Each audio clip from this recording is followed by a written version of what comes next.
Halo teman-teman semua. Jadi di sini kita akan diskusi lagi ya mengenai salah satu golongan senyawa ya atau bagian yaitu adalah fenilpropanoid ya. Sebenarnya fenilpropanoid ini adalah salah satu bagian dari golongan fenolik teman-teman ya, golongan fenolik. Namun kalau kita bahas golongan fenolik itu terlalu lama ya. Jadi saya bagi-bagi satu-satu nih. Pertama-tama kita bahas dulu mengenai jenis atau salah satu anggota dari golongan fenolik, yaitu adalah fenilpropanoid ya. Ini adalah outline-nya. Yang pertama itu adalah pendahuluan seperti biasa, kemudian ada mekanisme biosintesis dari fenilpropanoid, dan yang terakhir kita mengenal beberapa fungsi senyawa dari fenilpropanoid itu sendiri ya. Nah, jadi apa sih fenilpropanoid? Jadi fenilpropanoid adalah senyawa-senyawa aromatis dengan rantai samping propil, teman-teman. Ini yang perlu ditekankan ya. Jadi ada senyawa aromatis atau disebut juga itu benzena ya, paling gampang ya. Benzena yang dia itu mengikat propil ya, atau dengan rantai samping propil yang terikat pada cincin benzena, tadi udah dibahas ya. Jadi ada benzena yang pertama, terus ada propil di sini. Nah, 1, 2, 3 ya. Makanya disebut juga adalah fenilpropanoid. Ada fenilnya ya. Terus ada propananya di situ ya. Atau disebut juga biasanya C6, C3, sama aja sih. Ini bagian fenilnya, ini bagian propanoidnya ya, atau propananya gitu. Ini contohnya beberapa, ada senyawa yang mungkin kalian sudah tahu ya, yaitu adalah sinamaldehid, itu dari kayu manis ya atau cinnamon. Dia itu ada bagian fenilnya, ada bagian propanoidnya atau C3-nya. Di sini C6 nih ya. Kemudian ada anetol, sama ada bagian fenilnya atau C6, ada bagian propanoidnya atau C3-nya di situ. Cuma di sini ada tambahan O-metil ya di situ ya, OCH3. Kemudian ada juga nih salah satu senyawa yang cukup populer ya, yaitu adalah eugenol ya. Di sini ada fenilnya ya. Kemudian di sini C6, di sini ada bagian C3-nya. Di mana di sini juga terdapat substituen O-metil dan juga hidroksil atau OH, teman-teman. Seperti itu ya. Jadi cukup mudah ya kenapa dinamakan fenilpropanoid, karena dia terdiri dari fenil dan juga propana yang saling berikatan ya. Kemudian bagaimana sih proses biosintesis dari fenilpropanoid? Nah, proses biosintesis dari fenilpropanoid itu adalah melalui jalur asam sikimat, teman-teman ya. Nah, bagaimana bentuk strukturnya? Asam sikimat seperti ini nih ya. Dia itu sebuah asam ya, COH, dan memiliki 3 gugus hidroksi di situ.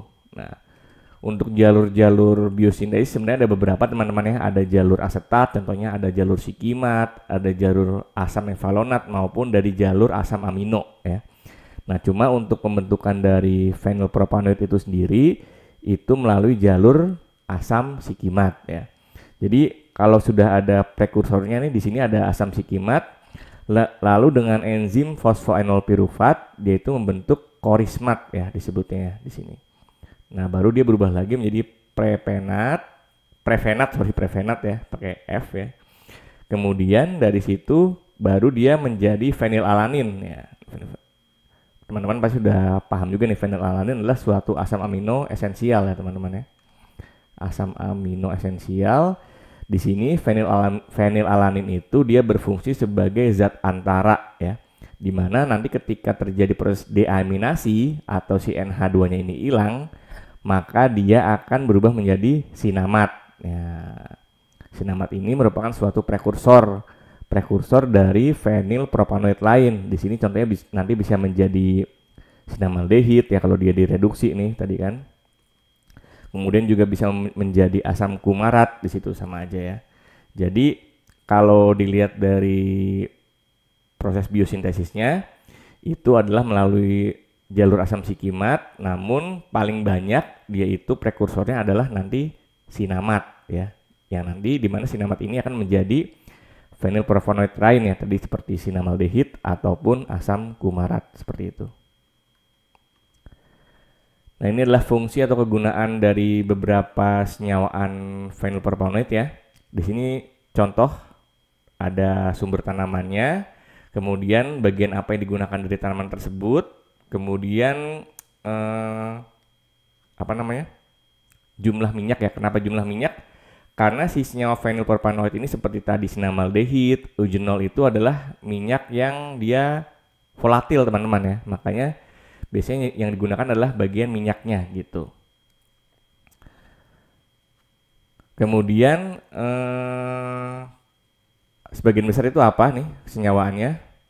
Dan di sini terakhir adalah kegunaannya untuk apa biasanya. Nah, yang pertama di situ ada tanaman Pimpinella anisum ya, yang diambil bagiannya itu adalah bagian buahnya, di mana kandungan minyaknya itu sekitar 2-3% ya teman-teman ya. Nah, di dalamnya itu terdapat senyawaan fenilpropanoid yaitu adalah anetol dan juga estragol ya. Ini persenannya adalah untuk anetol itu 80-90%, untuk estragol itu 1-6%. Nah, kegunaan dari senyawa ini itu biasanya karena dia adalah bentuk minyak yang mudah menguap ya. Itu kegunaannya adalah sebagai perasa ataupun aromaterapi biasanya gitu. Kemudian yang kedua, ini sebenarnya banyak ya, cuman ini beberapa aja. Ada Illicium verum ya, yang diambil adalah bagian buahnya, minyaknya itu sekitar 5-8%. Ini juga sama, konstituennya ya, anetol dan juga estragol, dan kegunaannya bisa untuk flavor maupun aromaterapi ya. Kemudian yang ketiga itu ada Cinnamomum cassia ya, yang diambil itu bagian kulit keringnya ya, atau dried bark.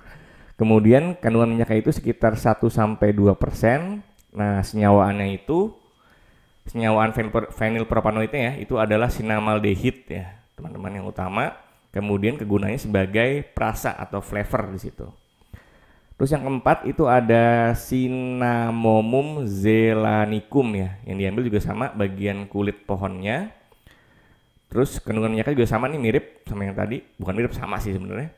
Kemudian untuk konstituen utamanya itu ada sinamaldehid dan kegunaannya itu sebagai flavor maupun aromaterapi ya. Juga sama, nomor 5 juga. Nah, selanjutnya nih ada tanaman Syzygium aromaticum nih, juga udah terkenal teman-teman ya. Terkenal, dia itu yang diambil itu bagian bunganya ya, bunga keringnya. Terus kandungan minyaknya itu dia sekitar 15-20%. Nah, konstituen utamanya itu ada eugenol teman-teman ya, eugenol. Kegunaannya itu sebagai flavor dan juga aromaterapi dan juga sebagai antiseptik teman-teman ya. Karena biasanya senyawa eugenol ini dia bisa memberikan atau bisa membunuh kuman biasanya, makanya bisa sebagai antiseptik ya.